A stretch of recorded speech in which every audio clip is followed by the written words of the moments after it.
Hello, everybody. Welcome to the Progressive American. I have with me a special guest today, a long anticipated guest, depending upon your perspective, Bob from the Bad Praxis Podcast. How you doing today, Bob? I'm good. Good. How are you doing, Connor? I'm doing well, despite balancing a lot of things as of late. A bit tired, but it's good to finally have you on the show. I know you've been wanting Yeah. to come on for a while, as well as the rest of your colleagues at Bad Praxis. Yeah, it's been like, I don't know, life has gotten in the way of our streaming lately, but we should be making a comeback soon. Um, Everyone's got stuff going on. I don't know. It's sometimes streaming is unfortunately like the last priority, but we've been wanting to get back in the game. So Yeah, it's one of those things where it's just like you've got to balance not only your own like resources and research to talk about these kinds of things, especially when it gets into politics, and we'll get to that in a second. But it's also a bit difficult to go say pursue a grad student degree and whatnot while also dealing yeah. with like planning this out. I will say Right. it is interesting to have this kind of content being made while I'm studying some of the stuff being actually like discussed. So I thought we'd start off just simple because I mentioned this to you earlier when we were planning this out. So if you'd like to introduce yourself a little bit, give a bit of details about you for people in my audience who may not be familiar with your work. Sure. So we started Bad Praxis a few years ago. The Funnily enough, it came out of me hearing a rumor that Aaron Sorkin was going to reboot West Wing, um, and which made me froth at the mouth like a rabid animal. The idea of that, I'm sorry, horrific show coming back in the modern era with Aaron Sorkin's like cocaine fueled take on Trump. Um, and after talking about it with some of my friends, some of whom are still with Bad Praxis, some of whom aren't, we decided not to wait for Aaron Sorkin to do whatever it is he wanted to do and to just start making a podcast. And Like so many other people that get into like online content creation, we didn't know what the hell we were doing. Um, and we still don't. I still can't audio engineer a podcast after trying. I did finally cut my own video, um, which was like backbreaking labor because also like most people in online content creation, I'm very stupid. Um, so things need to be like, like the Legos for little kids, Yeah, that are like big, yeah. because it's like the child's brain can't deal with the little bitty Legos. That's what I need, and I'm 34. So, um, but we did the podcast thing for a while, and then we moved to Twitch because just our personalities respond more to like a live environment, and being able to interact with chat really appeals to us. And we get a lot of enjoyment with that. And frankly, like as time has gone on, we've taken less and less of a view on politics, not in our personal lives or in our online lives, but on the show, because we more wanted to have fun. And like, this is maybe jumping segments a little bit, but like, politics in the age of Trump was horrible, but Yep. also talking about it and making jokes was very cathartic. And there's always some laughs to be had in like stupidity. Like, I don't know, like the one like fucking guy in charge of the EPA who like bought like a $10,000 desk or whatever, Ajit um Pai. yeah, like, Oh well, no, that was FEC. he's That was FCC. He's FCC. Yeah, FCC. that's There's right. many of these figures in the Trump administration proving my point, like constant content. With the Biden administration, it's just bad and not funny. Um, so we moved to like talking to politics a little bit less and having fun with our friends online a little bit more. And we actually got a lot more viewers that way because it turns out people enjoy not hearing something depressing every once in a while. Well, I mean, it is interesting because to some extent, like it's weird because my experience with the Trump era was largely through print. I did not engage in online political discourse aside from yelling at people on Twitter and occasionally writing a Always Medium fun. post. Oh, always fun, dangerous, but always fun. But my experience was I would write opinion pieces. So I know you're somewhat familiar with my experience on that front. I Absolutely. was the opinion editor of the Lorien, and I would write whatever opinion piece that I thought would fit for the day, get a week and get some attention, like fact checking the State of the Union or things like that. And it was a relatively small paper in Iowa, but trying to be a progressive in the Trump era in the middle of Iowa, well, not in the middle, but like in Iowa, and writing opinion pieces of any kind is always going to find some moments of depressing responses. So I kind of get that. But to add to that, would you say that your guys' perspective and yours in particular was that you kind of had to find this connection between being entertaining while also talking about politics without like depressing your viewers? Is that kind of what you're trying to make a point about it? More like without depressing ourselves. Because like, talking about in I guess I can be a bit of a doomer. I would call it being a realist, but some people would call it being a doomer. But I mean, it is difficult to like keep talking about like, this bad thing happened, this bad thing happened, this bad thing happened, this bad thing happened. It becomes a real like mental slog. And like, I don't have the best mental health in the world. Shout out SSRI. But it could very easily become like all of a sudden like maybe this thing that we made for like first priority, our own enjoyment. We want to do a podcast or a Twitch stream or whatever, or post for our own enjoyment first and foremost. And so if it becomes something that is like depressing to think about, or when you have friends that say, I love y'all's show, I think y'all are funny, but man, y'all pick some like brutal topics to talk about, maybe that's cause for changing gears a little bit. And yeah, and I get that because it's not always easy because like I try to present myself in a very different fashion than from your show because a lot of my stuff is like video essays, interviews. Yes.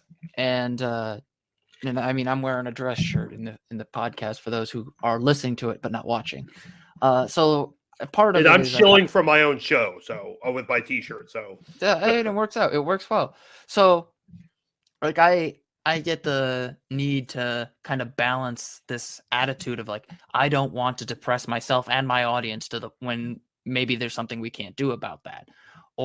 But just in my own personal experience recently, a lot of these things do come up in personal life. So for example, with the white nationalists and on the far right, I recently went to church about a month ago, and I left the church, and it had been a while since I went to church. Walked out of the church, went right to where my car was, right in the parking lot, and right on the hood of my car was a pamphlet from the Freedom Party, the local Freedom Party, and it had all these talking points about how all this gun violence in Springfield. It used to happen in the good neighborhoods. Like they literally put it in quotation marks. yeah. So it was very much like that. That to me, my attitude is, yeah, I want to be entertaining. And that's one of the reasons I do these discussions, because I think it's useful and entertaining at the same time. But I also feel like sometimes you got to say the depressing stuff, because if you don't, it comes to your house. Sure, totally. And like, I guess I should disclose that I do live in Texas, and like, I guess you would say like a small city on the Gulf Coast. And so, the politics here are about like what you'd expect in like oil and gas country in Texas. Very good union city, I will say. The workers here finally like broke ExxonMobil and got a good contract out of them after like a 12-month lockout, I want to say. But you know, it's you're gonna see a bunch of like okay, I saw a Let's Go Brandon flag for the first time live and in person the other day, which I was delighted to. I'm not gonna lie, because it's not like it's a surprise that I'm surrounded by ultra conservatives. But it is fun to see like someone actually spent money on a Let's Go Brandon flag, because they don't know how to listen to a NASCAR driver. They don't, you know. Yeah. I try maybe overly so to find the humor in such things, because again, it can be very depressing to be like, oh yeah, this is like, you know, it's March of 2022 and like neighbors still have Trump flags on their house, you know. So instead I find it like pathetically funny that it's March of 2022 and some of my neighbors have Trump flags on their houses. You know, it's very much if like in 1950, like supporters of Dewey were still like proclaiming his victory over Truman. It's just kind of sad. Yeah. And I think it's funny that they're sad. Well, it's funny, and like it's one of those things, I think, and I know this is probably a lib thing to quote Jon Stewart, but when he was talking about how like Trump used to mess with him on Twitter for no reason whatsoever, and then he'd respond to him, he's like, it would be funny if it wasn't so toxically crude. Like that's one of my perspective. But at the same time, like, you were gonna say something? Oh, I was actually gonna say like the whole like toxically crude thing with Trump is actually something I wanted to talk to you about, because I think a very common thing that people say is like obviously Trump is a horrible president. But like in doing so, we've like, everything okay? You cut out for a moment there. Oh, okay.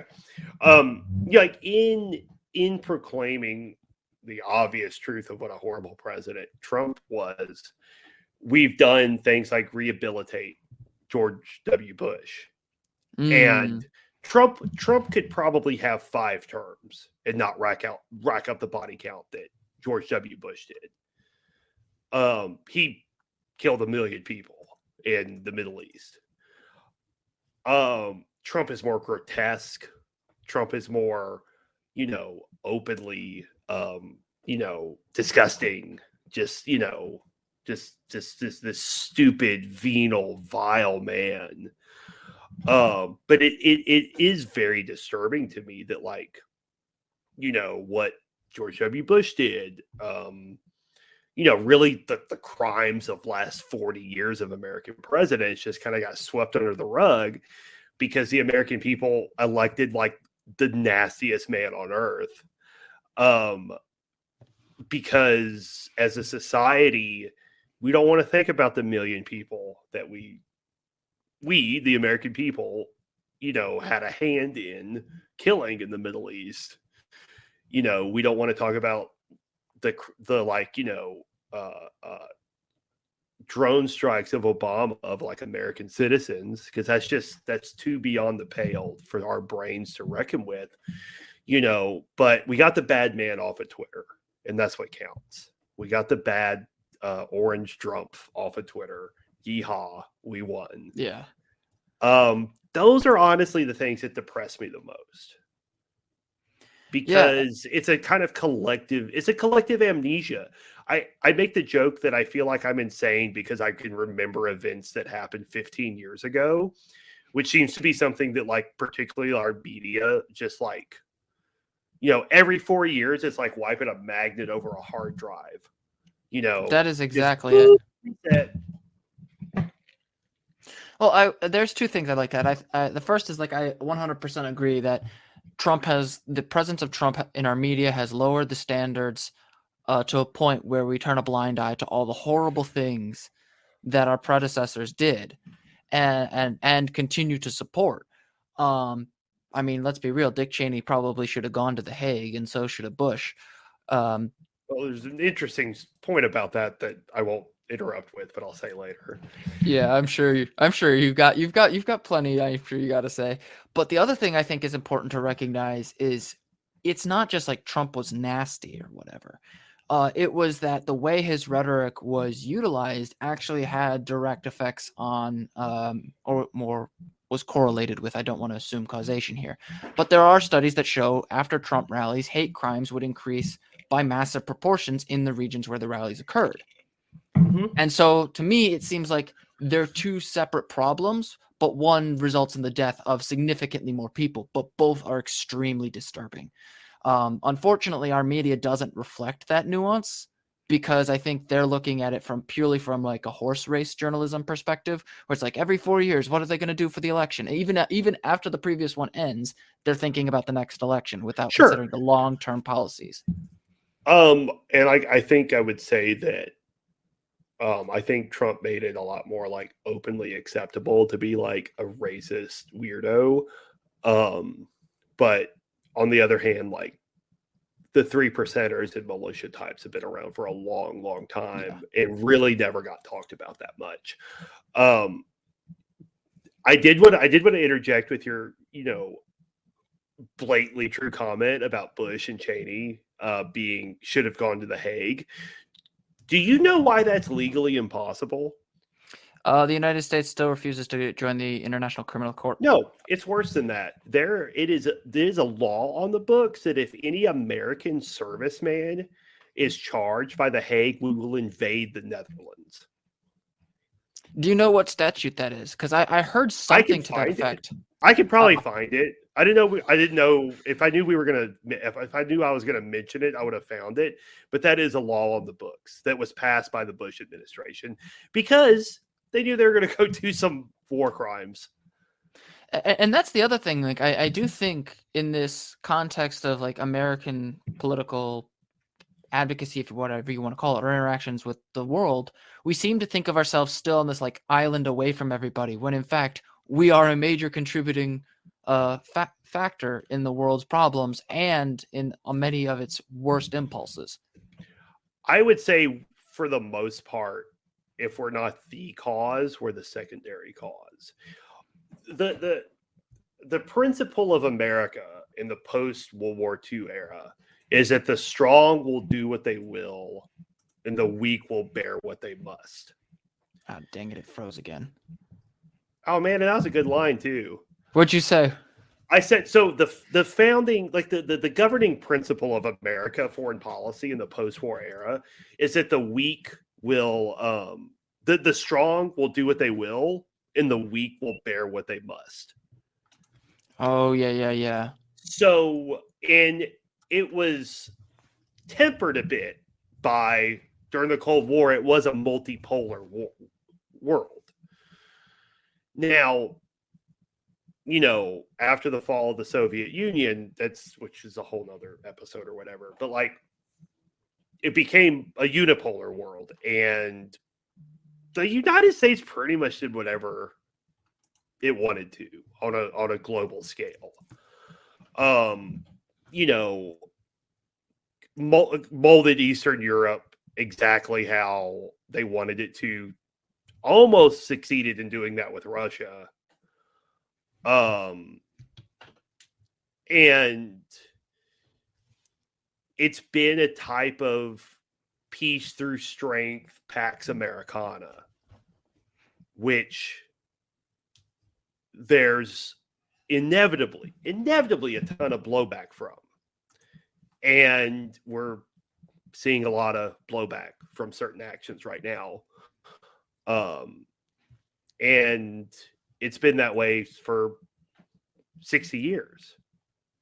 The American foreign policy blob continues to make the same. I hesitate to even call them mistakes, because they're errors that result in a lot of people getting very rich and getting exactly what they want. So it's hard to say that, like, oh, oops, we, invaded another country and it didn't work out. Can't believe that happened. Why does this, why do I keep stepping on these rakes? Eventually it becomes more sensical to assume that one is stepping on the rakes on purpose. So yeah, and I think to some extent there is this attitude, and I think this is where my perspective on foreign policy may differ from yours. I agree with the core argument that the United States does have this attitude that we have this main character syndrome, where we think we're the dictating forces around the world, when in fact we are just one part of a massive world that really is interconnected. But at the same time, I do sometimes worry that people will take that reality of our attitude and say, well, the United States should not be involved in any foreign policy, rather than changing the way we think about it. Instead of thinking of ourselves as like the main character or using force or coercion, we should think of it, in my opinion, as working in cooperation, in connecting our interests to one another through political institutions, if you will. And yeah, that would be wonderful. But like when the world runs off the dollar, there can't be any cooperation because you have to use the dollar. It is like just that fact is coercion. And you're just now seeing like India and China and Russia attempt to move away from the dollar. Russia will probably have to. They won't have a choice. Although interesting that, with all the sanctions, we've left their banking lines open for oil and gas exports. Can't imagine why. Wow. Yeah. Which, if Russia as particularly moves away from the dollar, like there's a very,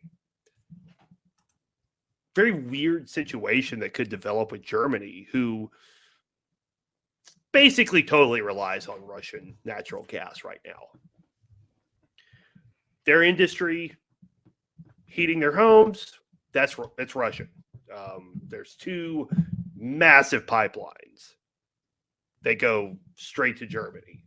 So what's the economic powerhouse of the EU going to do when they can't run their industries and can't heat their citizens' homes?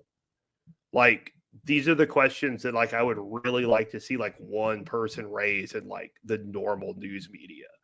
Because it's not as simple as, like, cutting off turning the tap off. Countries that are theoretically aligned with the United States don't share our hesitancy to deal with countries like Russia or Iran or China economically. And so the U.S., being kind of the control of the world economy because of the world economy's reliance on the dollar, there's a split there. And this is a split that's long been known about, but we don't talk about it until now when, because of major current events, we have to.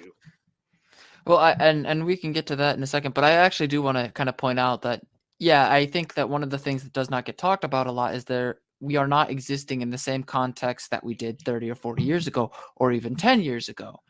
I feel like a lot of times and I said this on my video about Hassan, but I feel like the only time Americans get a perception of foreign policy is when something's blown up, or when there's been some sort of conflict or military disaster. So any talking points about or discussions about what is the risk of, say, country A associating with country B economically, what role do we play in exacerbating tensions or bringing them down in some rare cases, is kind of important, especially now that we're dealing with what's going on with Russia.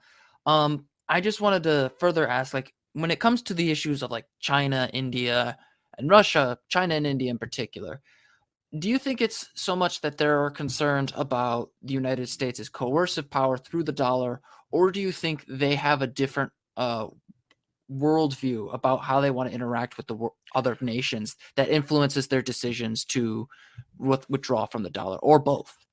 Well, I think that it's completely asinine to expect that countries of the size, population, and at least local power of Russia, China, and India, and Iran too, to continue to be under like American hegemony. Like, China is going to continue to build a bigger navy. There's like,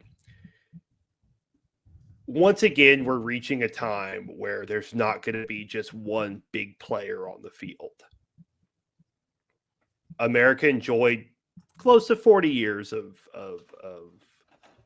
30 years of being the one power in the world.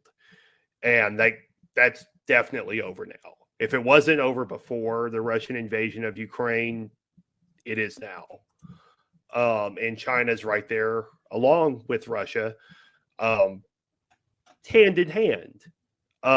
Because why should a country of that mass and population and natural resources be governed by other nations?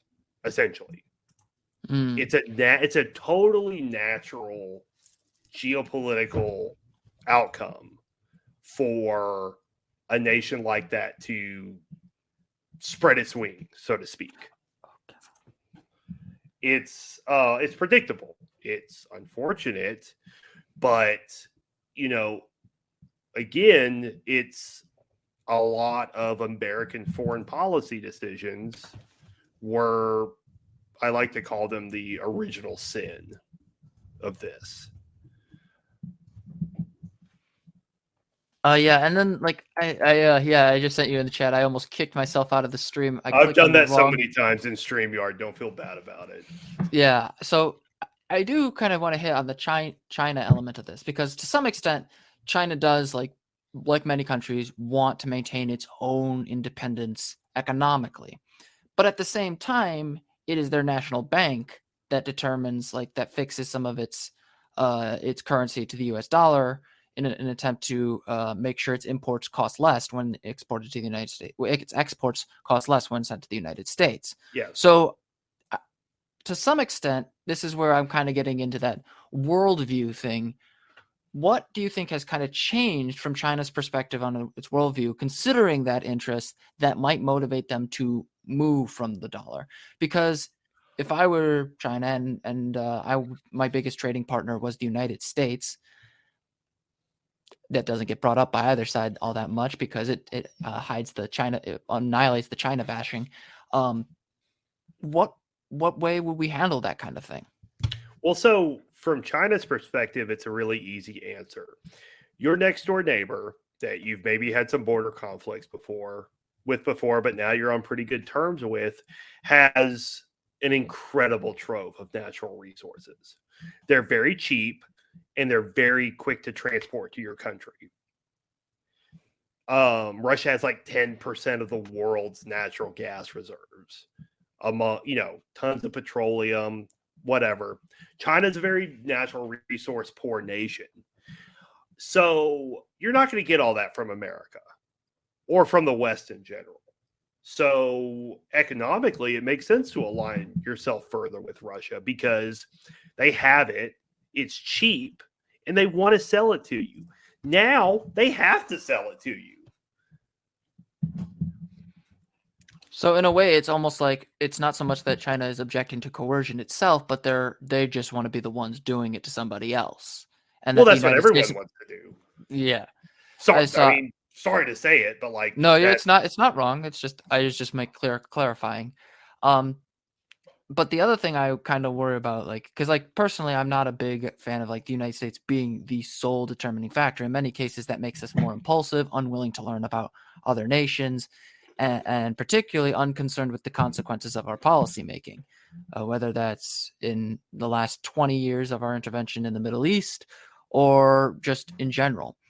But when it comes to, say, the United States' ability to, say, put diplomatic pressure on a country, say like Russia, for its invasion in Ukraine, there is a risk, I think, with them withdrawing from that system, unjust as it may be, to limit our options. So American diplomatic pressure basically amounts to one of two things, or both: military threats, economic threats.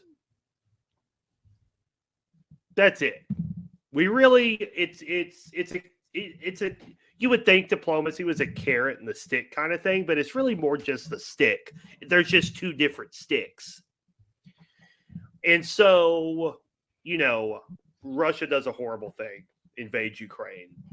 So, most of the sanctions are very useless as far as getting a country to bow to your will, but they do make people of that country hate you, like turning off Apple Pay. What rich person in Russia gives a shit about that? Now, regular people that use Apple Pay to get on the metro or whatever, it affects them very deeply. And I would be,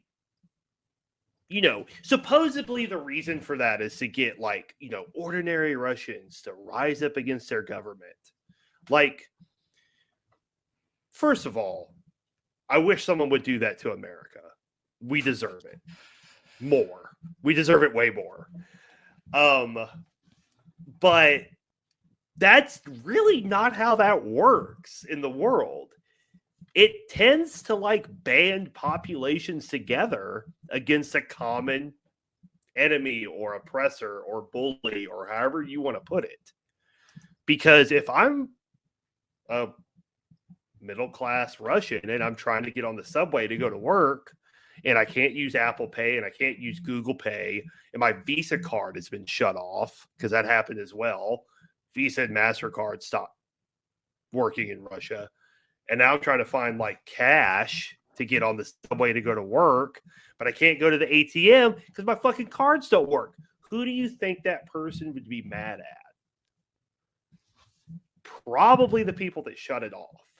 And so because our approach is the stick or the other stick, you get the opposite reaction of what you wanted. And although it's different,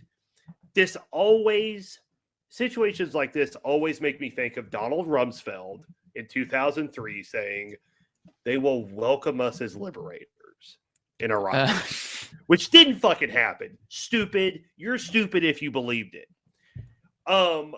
Again, I don't think it's entirely dissimilar to the forms of sanctions that the United States government takes that for the most part harms regular people more.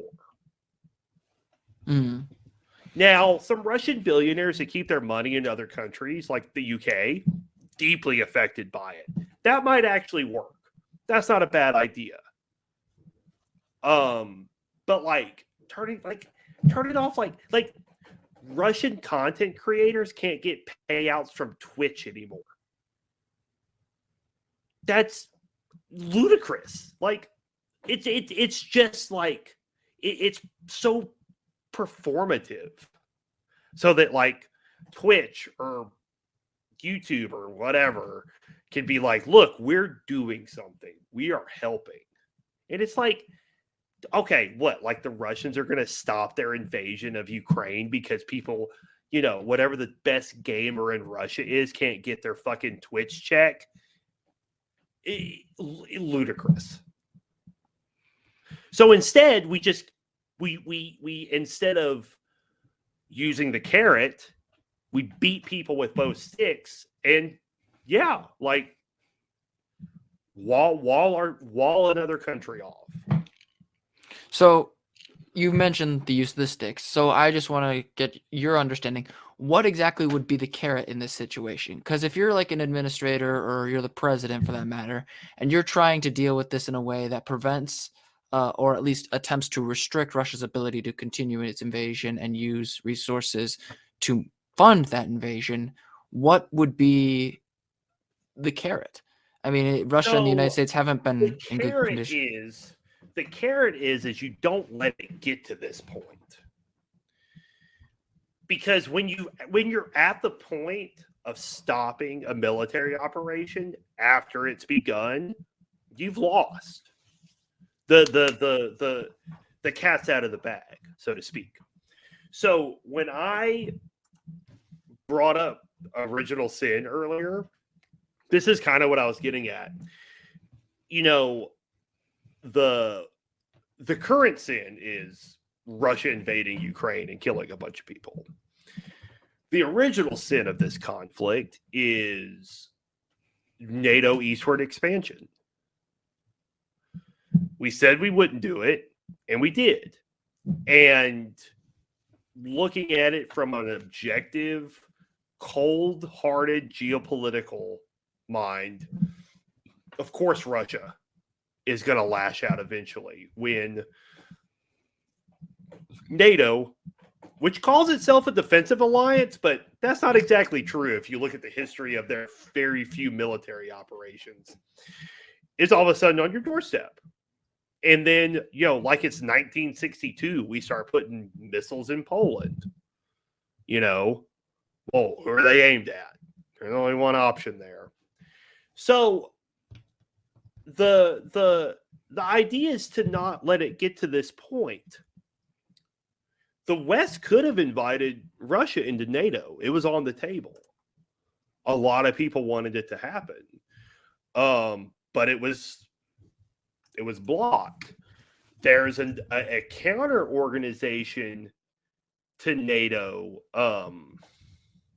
Hang on, I have to look at my notes for this because my memory is not that good. The OSCE, which is a pan-European counter organization in NATO, which includes Russia. If that would have achieved primacy, we wouldn't be in this situation. Mm. And this also begs the question as to why in 2022 does NATO even exist? Much less why is it expanding eastward to put itself on another power's doorstep? So the idea that, let me get this one thought out. The idea that it's outlandish for Russia to eventually lash out about NATO Eastern expansion is ludicrous, because if it was 1978 and Mexico was about to join the Warsaw Pact, what do you think America would have done? We already know what we would have done. Yeah, we probably would have nuked them, honestly, because of the psychos that were in the Pentagon then, but we surely would have invaded. Which is bad, but geopolitically logical. And so the carrot in this case is you don't let this get to this point. You bring Russia into the economic fold of the West.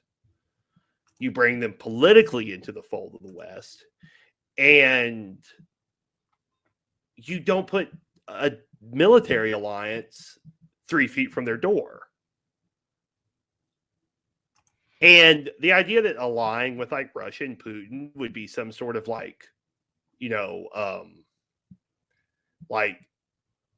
evil thing. Like, sorry, we were allied with Saudi Arabia. That shit does not fly with me. Yeah. I personally, for a while, I did not really find NATO all that important because it was honestly like an organization looking for a reason to exist. But then I will say that in terms of the expansion in NATO eastward, there is an element of fear among these Eastern European nations like Poland, Lithuania, and Estonia, who did come forward and basically were warning about their sovereignty being threatened. And so I do think to some extent, yes, the United States bears a degree of responsibility for failing to address Russia's fear of NATO, and the use of missiles so close likely exacerbated that. But I do think to some extent we have to consider the agency of other nations, not just our own decision making, because as much as the United States is a major power, it also exists in tandem with other powers or political forces. And to me, if you don't address those regional fears, many of which are historically founded, you're going to have other problems on your hand that we otherwise would never have considered. So, I don't really have a stake or a say in what goes on in like the Latvian government. I don't have a stake or a say in what goes on in the Ukrainian government. Now, I don't have a say in what goes on in the fucking American government either, but I do have a stake in it. Mm. And so I am much more concerned with what the American government does. And as the global hegemon, what America decides to do is most important. And no disrespect to anyone that lives in the Baltic states or Ukraine, but literally the easiest decision for America and the UK and Germany to do post-Cold War was to say, thank you for your interest. You will not be joining NATO. Good luck. Because that expansion, that escalation brings you this much closer to the unthinkable. And this is something that, God help me, this will probably be clipped and shoved in my face for a long time. Like, don't really give a fuck about Estonia or whatever. I'm sure they're great people. I'm sure it's a beautiful country. But really not looking for that to be like the birthplace of World War III.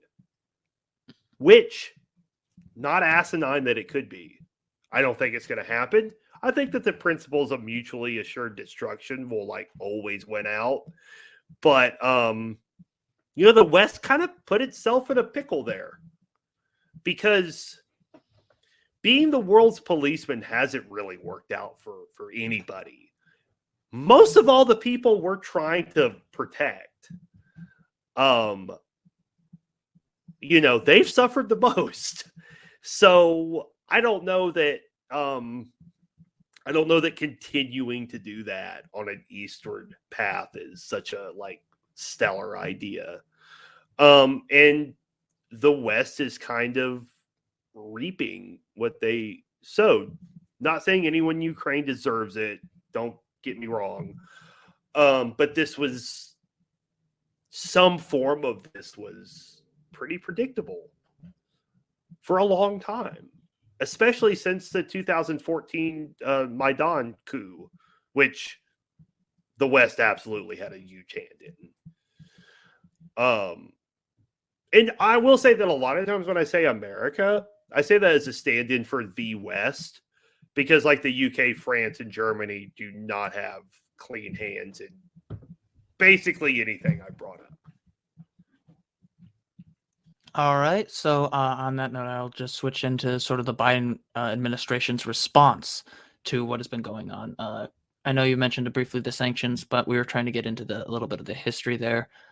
Chances are we're not going to 100% agree on that, but I'm not debating you today. It's just more of a discussion. That's fine. I don't want to debate. I hate debate. Unless there's a good moderator, it's not fun. But in terms of the Biden administration's response, I have to ask, because you have kind of been warning about interventionism. Considering the Biden administration is the same administration that pulled out of Afghanistan and has warned against forever wars, albeit under progressive pressure, how do you square his positions from there with how he's dealt with Ukraine? So I'm kind of 50-50 on it. One, like we've sent them like $2 billion in arms, which like, you know, an Eastern European country with a shitload of arms floating around it has historically not boded very well for anyone at all. So that's I'm not a big fan of that. What I do enjoy is the administration taking a pretty firm and unified line against a no-fly zone. I didn't get a chance to listen to this interview, but I was able to read a transcript of it like a week ago. A Pentagon spokesman went on one of the NPR shows. They were hammering this dude about a no-fly zone. And he, to his great credit, said, that's a really stupid idea and a massive escalation and could very possibly kick off a nuclear war. We are not going to do that. And the good liberals of NPR got fucking mad at this guy. They're like, we gotta do something. We gotta fight for Ukraine. It's like, no, we don't. Because here's the thing. You don't pick a fight with another nuclear power. You maybe do like a proxy war. You maybe do economic warfare. But you don't. But I don't think Americans have the slightest clue what a no-fly zone is. I think that they think it's like you put like an invisible wall in the air around Ukraine and planes can't go into it. I don't think they understand that it means that you have to shoot Russians planes out of the air, which, you know, there's nothing good comes from that. No fly zone. Very stupid. Don't do it. But I'm not tickled about America and the West arming the Ukrainian government, and where arming the Ukrainian government might be understandable. Arming the types of Ukrainian groups that people like me like to meme about on Twitter. NATO's had some wonderful deleted posts where they were like, look at the brave 10 out of 10 hotties fighting in Ukraine. Oops, we got to delete these pictures because it showed NATO advisors with people with Nazi patches on. Like in Syria, just like in Syria, the West has allied itself and given arms to not governments, but brutal, far right-wing extremists. Which, if you know your history of the post-war foreign policy of America, is probably the number one playbook item for us. We love doing that. And as you can see from Afghanistan in the 80s, it works out very well for us every time. One last thing, going back to Afghanistan, last week Hillary Clinton went on TV and said, there's a blueprint for dealing with Russia cut out again. invading. Can you hear me? Yeah, I can hear you. Go ahead again. Okay. Hillary Clinton went on TV and said that, there's a blueprint for dealing with Russia invading another country. We did it in the 80s. It's called the Mujahideen. Now, there were some unintended consequences. And it's like, I made a joke about America creating like an Eastern European bin Laden, but Hillary just went on TV and said it. That is where American foreign policy always ends up. We make murderous Cuban exiles. We make the Contras. We make Al Qaeda. If the same people are making the same decisions, we will make a similar group in Ukraine. And it will probably be a group whose ideology could mostly be understood as Nazis. So, and I know like one of the things that I've been frustrated about, and I know you and I have disagreed a bit in private about this, is the representativeness of the Nazi movement in Ukraine. So, oh, sorry, I didn't mean to interrupt you. Yeah, you're good. So, from my perspective, yes, the fear and the warnings about these arms going to far right militias or organizations within the Ukrainian National Guard, those things are valid. But what I sometimes worry about is how if we portray it in a way that suggests that we cannot put conditions upon arming Ukraine. So one of the things I'd like to see is like some binding legislation that explicitly says these arms are not to be used under any circumstances by these particular organizations. So here's the thing with that. That's not possible. In practice, it cannot work. How would one enforce that? And on the flip side, why would the Ukrainian government enforce it? They're just trying to put guns in people's hands. And to be, again, cold-blooded and objective about it, militias like the Azov Battalion are very good and effective because they've been trained by the West for a decade. But they are good troops as far as fighting goes, not so much as to like being Nazis goes. So that is like a perfect world scenario. And I don't mean this to sound like I'm being an asshole or something, but it's kind of like magical thinking. It's like if just because America puts it on a piece of paper, that doesn't make it reality. We're going to send a shitload of guns to Ukraine, and they're going to wind up where they will, just like they did in Syria.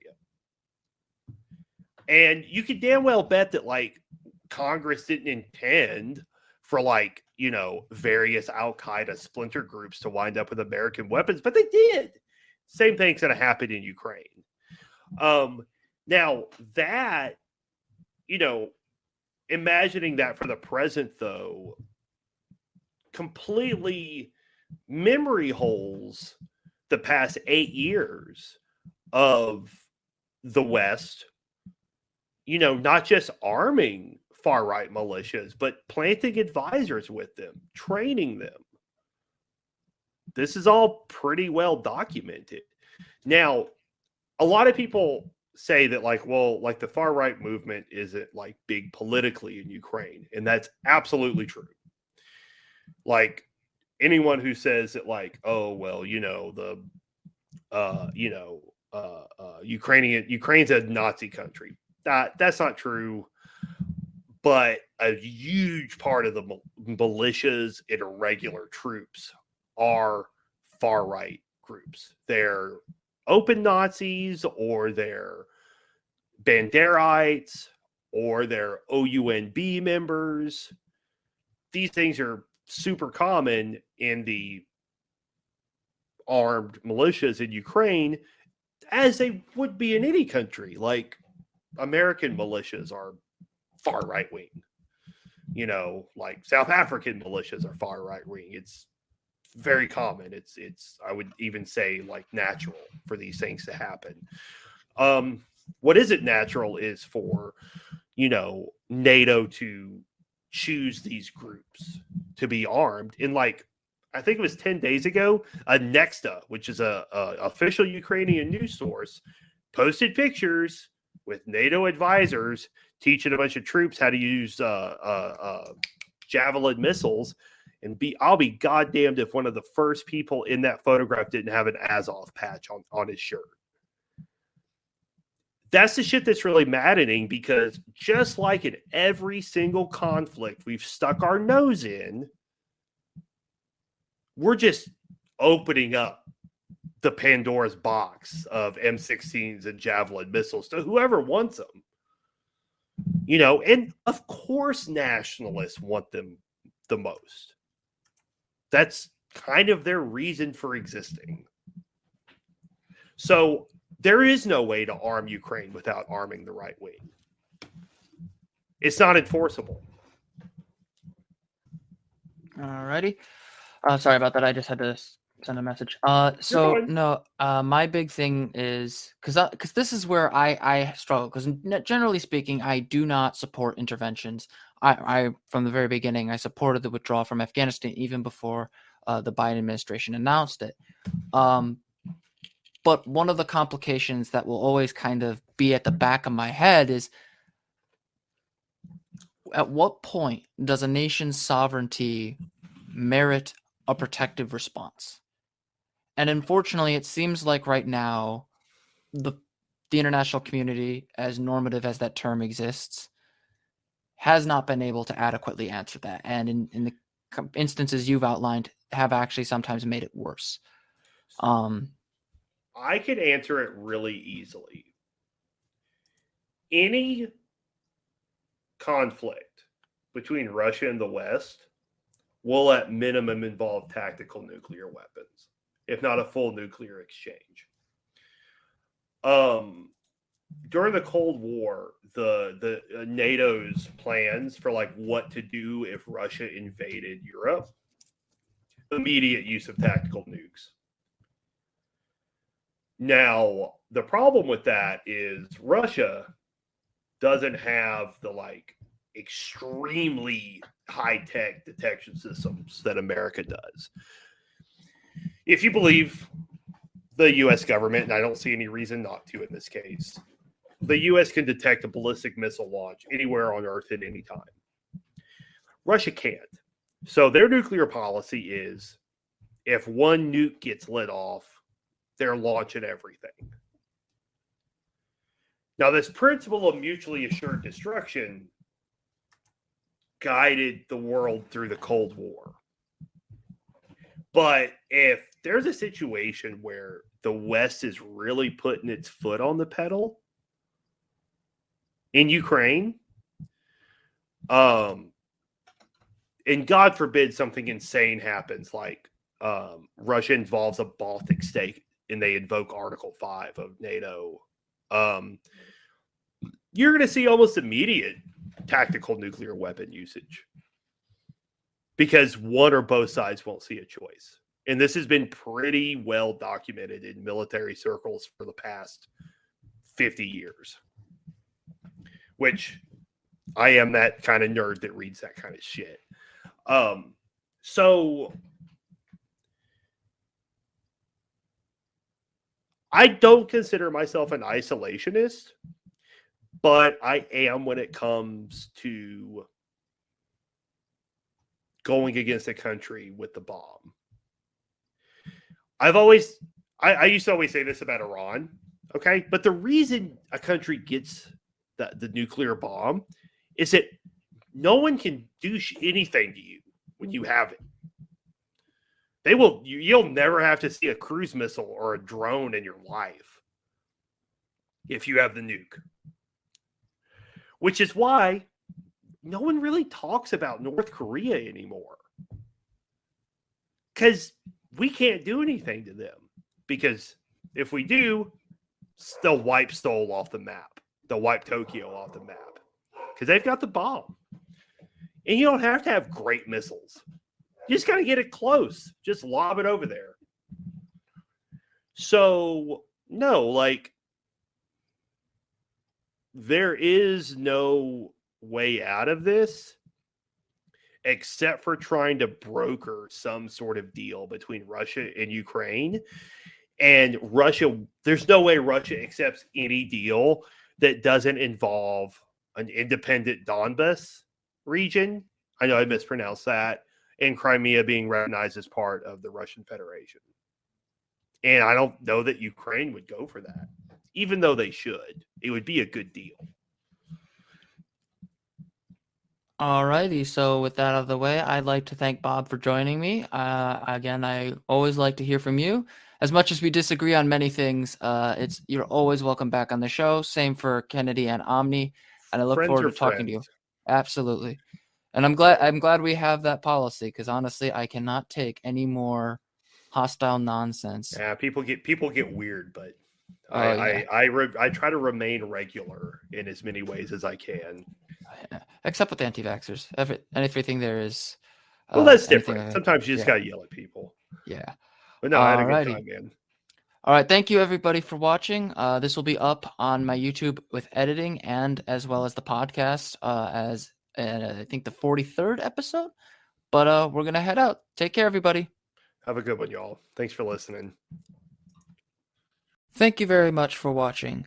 As always, I appreciate Bob and others coming onto my show to discuss as many issues as possible while also sticking true to their beliefs, even if we disagree on those beliefs. I always try to keep a policy of non-debate with my guests, instead trying to let them speak their mind while also providing my own perspective along the way through my questioning and through my discourse with them. And I think it worked out very well with Bob today. As always, Bob is welcome back on the show at any time, along with any members of the Bad Praxis Podcast or any other guests who want to talk to me. As I've said before, feel free to recommend any guests that you think would fit well on the podcast or for discussions in general. Thanks again for listening, and I hope you all have a wonderful day.